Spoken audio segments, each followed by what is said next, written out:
दुस्साहस करेंगे ऐसे ही पिटोगे जैसे बरेली के अंदर पीटे गए हो। एक पूरी कौम को मंच से ये खुली धमकी भारत की नई राजनीति का नया दस्तूर है। ऐलान सीधा है, मुसलमानों को इस मुल्क में अब दोयम दर्जे का नागरिक बन के रहना होगा, डर के रहना होगा, हर रोज इस दहशत के साथ जीना होगा कि पुलिस उन्हें उठा लेगी, उनके घर को बुलडोजर से गिरा दिया जाएगा, उनकी दुकानों को कोई भीड़ तहस नहस कर डाले। इस प्रकार की गतिविधियों में लिप्त हैं, वे भी कान खोल करके सुन लें। देर सवेर छांगुर जैसे हाल तो उनके भी होने ही हैं। तो क्या अब इस देश की और खासकर उत्तर प्रदेश की अदालतों को बंद कर देना चाहिए? उन पर ताला लगा दिया जाएगा? Lower court, high court, supreme court में बैठे हुए जज मिलॉर्ड क्या करेंगे? क्योंकि फैसला करने की जिम्मेदारी से उन्हें मुक्त किए जाने का खुला ऐलान किया जा रहा है। जब भी दुस्साहस करेंगे ऐसे ही पिटोगे जैसे बरेली के अंदर पीटे गए हो। ऐसा नहीं है कि ये बात मुख्यमंत्री के मुंह से एक झटके से निकल गई, क्योंकि बोलने के बाद उन्होंने बकायदा इसे लिखकर भी ट्वीट किया। देख लीजिए ये ट्वीट। याद रखना, जब भी दुस्साहस करोगे ऐसे ही पीटे जाओगे जैसे बरेली के अंदर पीटे गए।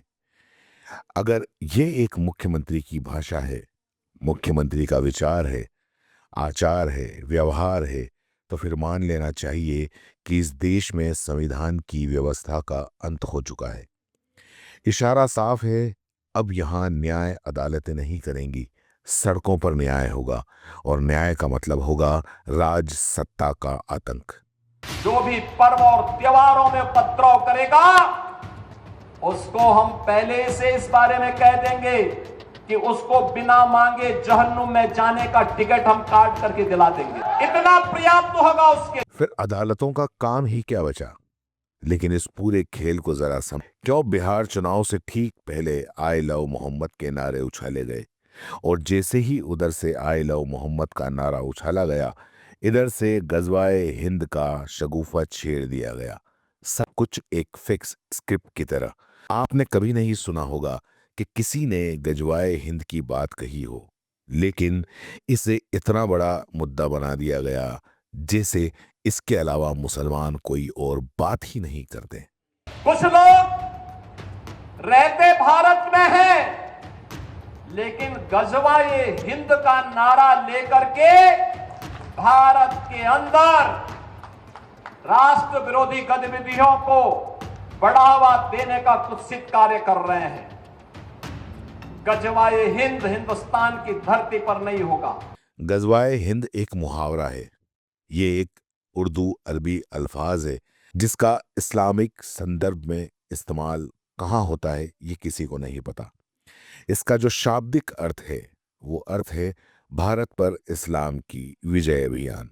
लेकिन फिलहाल ये कट्टर हिंदुत्व के हाथ लगा हुआ ऐसा औजार है जिसका इस्तेमाल वो बिना किसी संदर्भ के करते हैं। आज तक ये किसी मौलाना या किसी के मुंह से नहीं सुना गजवाए हिंद, लेकिन फिर भी जो हिंदुत्ववादी हैं, जो हिंदुत्ववादी संगठन हैं, वो इस नाम पे हिंदुओं को डराते हैं और मुसलमानों को बदनाम करते हैं। कौन करना चाहता है गजवाए हिंद? योगी आदित्यनाथ कहते हैं कि कुछ लोग। अब कुछ लोग कौन हैं? वो कुछ लोग कहाँ रहते हैं? वो कुछ लोग क्या करते हैं? इसका कोई जवाब किसी के पास नहीं है। ये कुछ लोग के बहाने पूरे हिंदुस्तान के मुसलमानों को बदनाम करने की सिर्फ एक साजिश है। गजवाए हिंद की कल्पना करना भी और उसका सपना देखना भी जहन्नुम में जाने का टिकट का रास्ता पैदा कर देगा। अगर किसी को जहन्नुम में जाना हो तो गजवाए हिंद के नाम पर अराजकता पैदा करने का कुत्सित प्रयास करें। नफरत की राजनीति के इस दृश्य को समझिए। किस तरह से दोनों तरफ के कट्टरपंथियों के बीच आम मुसलमान पिस गया है, आम हिंदुओं को भी मोहरा बना दिया गया है। योगी आदित्यनाथ और नरेंद्र मोदी की आपसी लड़ाई का मोहरा। इस पर हम और भी चर्चा करेंगे। पहले आप ये समझ लीजिए कि कैसे नैरेटिव को बनाया जा रहा है। बिल्ड किया जा रहा है। योगी आदित्यनाथ के भाषण के क्लिप्स को फैलाया जा रहा है। चैनल वालों को कहा जा रहा है कि इस पर डिबेट कीजिए ताकि योगी आदित्यनाथ चर्चा में आए, और पालतू चैनल गोदी मीडिया बस यही काम कर रहा है। वो मौलाना भूल गया कि शासन किसका है। वो ये मानता था धमकी देंगे और हम जबरदस्ती जाम कर देंगे। हमने कहा जाम नहीं होगा, कर्फ्यू भी नहीं लगेगा, लेकिन कर्फ्यू का सबक तुम्हें ऐसा सिखा देंगे कि तुम्हारी आने वाली पीढ़ी दंगा करना भूल जाएगी। टीवी चैनलों ने इसे लपक लिया, लोगों के बीच में इसे लेकर बहस होने लगी। लेकिन इस पूरी लड़ाई में सबसे ज्यादा फायदा किसका हुआ? योगी आदित्यनाथ का, जिन्हें बिहार के चढ़ते हुए चुनाव में पूछा तक नहीं जा रहा था, वो एक बार फिर केंद्र में आने लगे। नरेंद्र मोदी और अमित शाह चाहकर भी अब उन्हें दरकिनार नहीं कर सकते। कर्फ्यू का सबक तुम्हें ऐसा सिखा देंगे कि तुम्हारी आने वाली पीढ़ी दंगा करना भूल जाएगी। क्या तरीका है ये? आप सिस्टम को ब्लॉक करना चाहते हैं? योगी आदित्यनाथ ने बहुत टाइमिंग देखकर हवा में गजवाए हिंद और झांगुर बाबा का नैरेटिव उछाला है, या कहिए बकायदा इसके लिए जमीन तैयार की गई। बरेली में जो हुआ वो एक दिन में नहीं हुआ, उसके पहले और उसके बाद बहुत सारे खेल हुए, और बिहार के चुनाव तक ये खेल चलते रहेंगे। जलालुद्दीन ने अपना उपनाम रख दिया था झांगुर बाबा, जिससे हिंदू भ्रम में रहे, समाज की आंखों में धूल झोंक लेगा, लेकिन पापी कितना भी अपने पाप को छुपाने का प्रयास करेगा, उसका पाप का समय तो पाप का घड़ा भरना ही भरना है, और पाप का घड़ा भरेगा इस धरती माता उसको कभी बर्दाश्त नहीं कर पाएगी। आपको लग रहा होगा कि अपने आप आई लव मोहम्मद हो गया, अपने आप आई लव महादेव हो गया, अपने आप गजवाए हिंद और झांगुर बाबा का जिक्र योगी आदित्यनाथ की जुबान पर आ गया। नहीं, राजनीति में कुछ भी अपने आप नहीं होता, सब कुछ तय समीकरणों के तहत होता है। और ये भी सच है कि सारे मोहरे सामने से नहीं चले जाते, कुछ पीछे से वार करते हैं। शतरंज के खेल में वजीर हो या सिपाही, हाथी हो या ऊंट, सबको इस हिसाब से सजाया जाता है जिससे बादशाह को बचाया जा सके। उस बादशाह को जिसकी अपनी ताकत केवल एक कदम की चाल चलने की होती है, लेकिन जीत हार उसी से तय होती है। पेंटिंग करवानी पड़ती है कायदे से, जिससे उनकी बुरी आदतों को हम ठीक कर सकें। और यही डेंटिंग पेंटिंग आपने देखा होगा कल बरेली के अंदर, वो मौलाना भूल गया कि शासन किसका है। सबकी भूमिका तय थी, मौलाना तौकीर रजा की भी, असदुद्दीन ओवैसी की भी। आई लव मोहम्मद कैसे आगे बढ़ेगा, कौन आगे बढ़ाएगा, कितना आगे बढ़ाएगा, और कहां से योगी आदित्यनाथ की एंट्री होगी, सब तय। इस खेल में पिस गया आम गरीब साधारण मुसलमान, जिसे धर्म के नाम पर सियासत के धंधे का खिलौना बना दिया गया।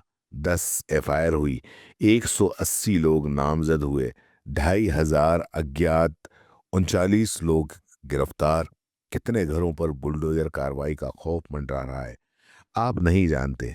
लिख कर ले लीजिए, मौलाना तौकीर रजा छूट जाएंगे, वकीलों की पूरी फौज खड़ी हो जाएगी उनके लिए, और नहीं भी छूटेंगे तो उन्हें जेल में कोई कष्ट नहीं होगा। ओवैसी कहते रहते हैं आई लव मोहम्मद, मुझे जेल में डाल दो, लेकिन वो भी जानते हैं कि उनका बाल भी बांका नहीं होगा। वो भाजपा को प्यारे हैं, लेकिन उन आम गरीब साधारण मुसलमानों का क्या, जो रोज कमाने रोज खाने वाले हैं? उनके पीछे उनके परिवारों का क्या, उनके बच्चों का, उनके घरों की औरतों का क्या? सिर्फ माहौल को हिंदू बनाम मुस्लिम बनाने के लिए उन्हें निशाना बनाया गया। कर्फ्यू का सबक तुम्हें ऐसा सिखा देंगे कि तुम्हारी आने वाली पीढ़ी दंगा करना भूल जाएगी। ये खेल क्यों रचा गया? भारतीय जनता पार्टी की अंदरूनी राजनीति के केंद्र में योगी आदित्यनाथ को लाने के लिए।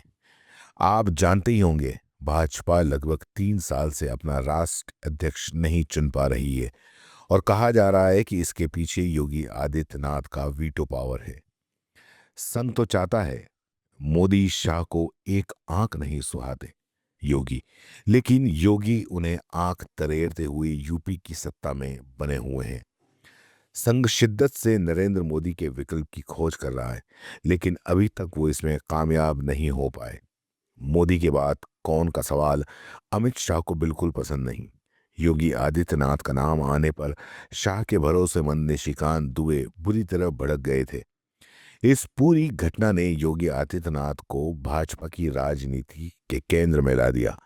यही इसका मकसद था। उन्होंने बहुत सधे हुए तरीके से सियासत की शतरंज के अपने मोहरे चुने, अपनी चाल चली और बाजी अपने पक्ष में मोड़ ली। लेकिन इसका जो सबसे ज्यादा असर होगा वो बिहार के चुनाव में होगा। कोई नहीं जानता वो गरीब मुसलमान कब छूटेंगे जिन्हें जेल में डाला गया है और जो आने वाले दिनों में डाले जाएंगे। इंसाफ के सवाल पर अदालतें कैसे सोचती हैं और कैसे चलती हैं, इसका उदाहरण पूर्व जस्टिस डीवाई चंद्रचूड़ ने हमारे सामने खुलकर रख दिया। सत्ता की इच्छाओं पर रेंगने वाले अलबेले मिलॉर्ड वो अकेले तो नहीं हैं। फिलहाल के लिए इतना ही। वीडियो अगर ठीक लगा हो आपको तो लाइक, शेयर और सब्सक्राइब जरूर करें। धन्यवाद।